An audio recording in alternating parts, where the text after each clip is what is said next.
Salut les gens. Bon, vous voyez, j'ai ouvert une page. On m'avait déjà demandé à plusieurs reprises pourquoi je faisais pas une page.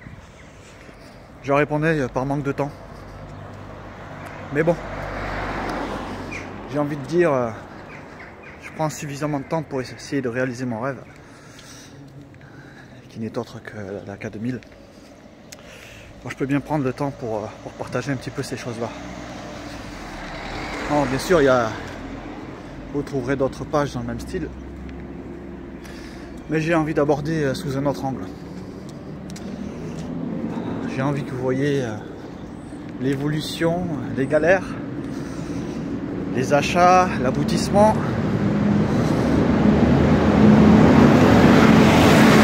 Ouais, quand je parle de galères, de son, d'un fan qui depuis qu'il est tout jeune rêve d'avoir une K2000 et fait tout pour réaliser son rêve. Bon, bien sûr, vous le savez, certains me connaissent déjà depuis longtemps parce que ça fait quasiment une vingtaine d'années que je suis dans les répliques. J'en ai déjà fait plusieurs, mais j'en fais une dernière que je vais garder quoi qu'il arrive. Vous savez, des fois dans la vie il y a des choses qui se passent qui font qu'on est obligé de faire des choix que je regrette pas, hein, parce que là aujourd'hui j'ai une situation correcte, je suis quand même bien, et donc j'ai relancé un dernier projet pour moi, la Kit saison 2. Donc je vais essayer de vous montrer un petit peu au fur et à mesure l'évolution, en sachant que j'ai déjà commencé, évidemment. Et pour vous raconter une petite histoire, c'est comme celle de beaucoup de gens. J'ai découvert la série, je sais pas, je devais avoir 8 ans. Je suis né en 79. Je devais avoir 8 ans, 7 ans, 8 ans, un truc comme ça. Et je me rappelle que bon, je passais souvent chez ma mère. Chez ma mère, il n'y avait pas tellement la télé. Elle n'aimait pas trop ça. Et quand j'allais chez mes grands-parents, bon, bah là j'en profitais, j'étais le roi, comme on dit. Et on me disait, bon allez, t'as droit à ton petit plateau télé, qu'est-ce que tu veux? Bah je leur disais, j'aimerais bien voir Tonnerre Mécanique, j'aime bien Tonnerre Mécanique. Et il y a K2000 aussi qui passe. Et à ce moment-là, ça passait aux horaires des repas. Donc on me mettait devant et Tonnerre Mécanique, j'aimais beaucoup. Supercopter, tout ça. Mais j'ai eu une affinité particulière avec K2000, comme beaucoup. Et qu'est-ce qui s'est passé? Il s'est passé que je suis devenu complètement accro. Je me suis mis à commencer à rêver de la voiture. Je savais que c'était que du cinéma, mais cette voiture me faisait rêver. Et un jour, à l'âge de 11 ans, 12 ans, je dirais par là, j'ai des amis qui pourront témoigner de ça. Parce que j'ai des amis de très longue date. Je me dis, bon, un jour j'aurai cette voiture. Et vous savez, quand on est jeune, on n'est pas très rationnel. On peut appréhender le monde et puis on peut se balancer tout un tas de projets. On ne calcule pas forcément les difficultés. On est un peu insouciant à ce niveau-là. Bon, mais moi c'était le cas. Moi j'étais dans l'astral. Et je suis encore d'ailleurs, hein, mes collègues de boulot pourront vous le dire. Et donc je disais, j'aurai un jour cette voiture. Et ce qui s'est passé, quelques temps après, j'avais vu dans une revue, j'avais vu une photo de Vincent Perrault, que vous devez certainement connaître, qui avait acheté une réplique de Kit, en fait, qui avait été faite. Bon, il disait que c'était la voiture de la série, mais c'était en fait une réplique qui avait été faite pour les studios Universal à l'époque, pour les musées. Voilà, ils avaient demandé la fabrication, donc ils en ont fait. Et il a eu un de ces modèles-là. Et j'avais vu cette photo, je me rappelle encore, dans le magazine, je l'avais découpée. Je me suis dit, non, ce gars-là, il a la réplique. de la voiture de la série télé K2000. Il la possède.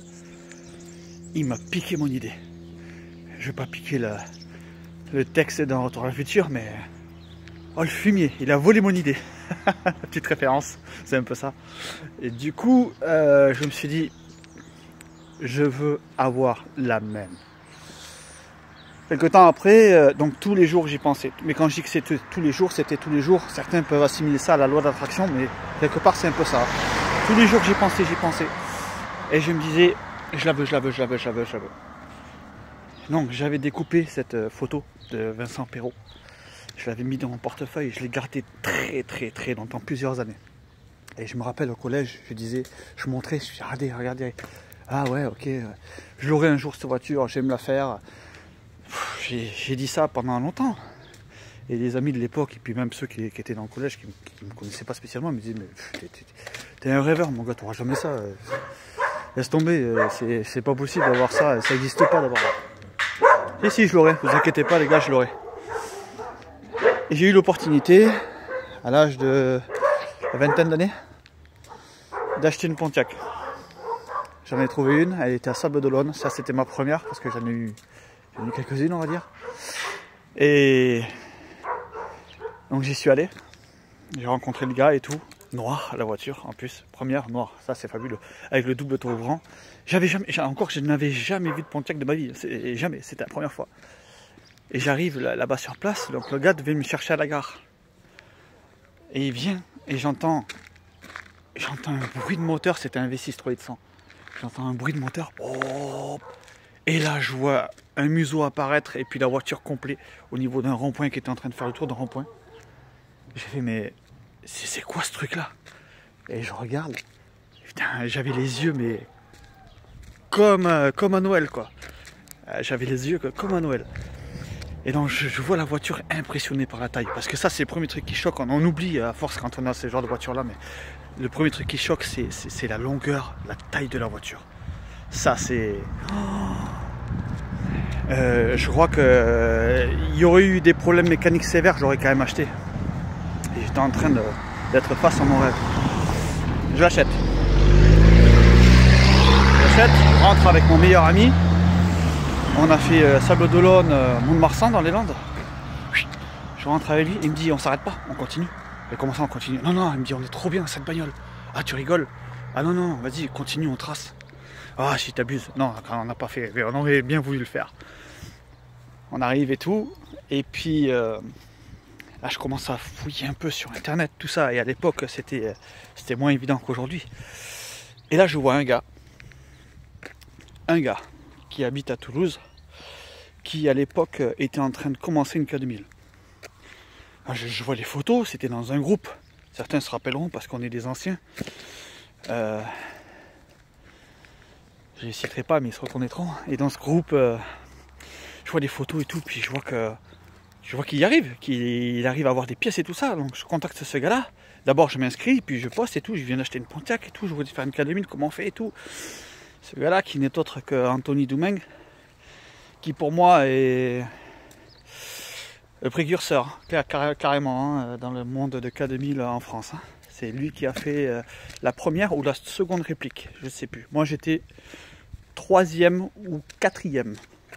Je dirais plutôt 4e à le faire. Lui, je pense qu'il était 1er ou 2e. À l'époque, personne n'avait ça. Et je le contacte et ce gars-là, super gentil.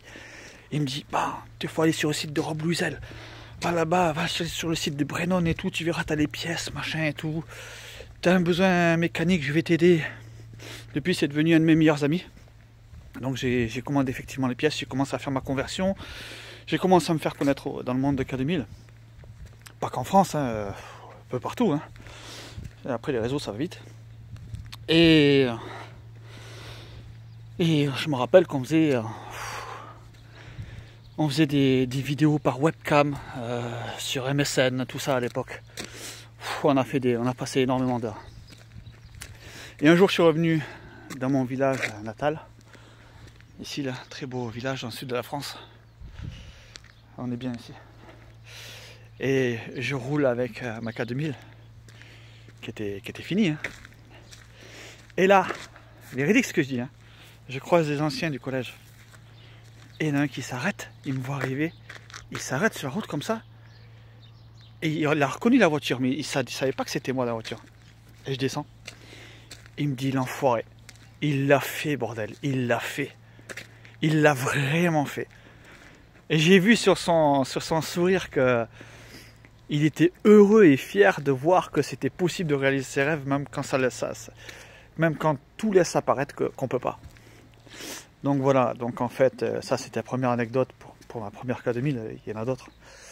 Et là je vais faire ma dernière, parce que ça prend beaucoup de temps, beaucoup d'argent, surtout le temps. Moi, en tout cas, ce qui me tracasse le plus dans cette histoire, c'est le temps. Et j'ai une vie de famille aussi à côté quand même, faut pas oublier. Puis j'ai aussi des amis, donc j'ai d'autres choses à faire à côté. Et donc pour en revenir au départ, on m'a dit, bon, Jean-Luc, écoute, ça serait bien que tu fasses une page. Il y en a qui l'ont fait et tout, ça marche bien. Ils donnent pas mal de conseils, ce qui est vrai, je suis allé voir, effectivement, il y en a qui donnent pas mal de conseils. Donc, voilà, c'était pour la petite histoire, donc j'ai repris un projet. J'ai la Pontiac, je commence à avoir les pièces, je suis en train de peaufiner le tableau de bord, tout ça. Donc je vais faire des vidéos et puis je vais vous partager ma vie au quotidien. Que vous voyez un petit peu ma passion qui est quand même présente H24. Ça, je dirais, c'est un peu à cause de certains amis aussi, quoi. Ils m'en parlent tous les jours, ces enfoirés. Parce que, croyez-moi, je suis pas le seul dans ce cas-là. Il y en a beaucoup qui sont omnibulés par kit. Des fois ça dérive, des fois c'est car. Il y en a pas beaucoup, ça c'est dommage parce que car c'est vraiment chouette. Il n'y en a pas beaucoup en France qui l'ont fait. Mais vous trouverez, il y en a qui l'ont, mais il n'y en a pas beaucoup, c'est dommage. Moi-même j'ai hésité.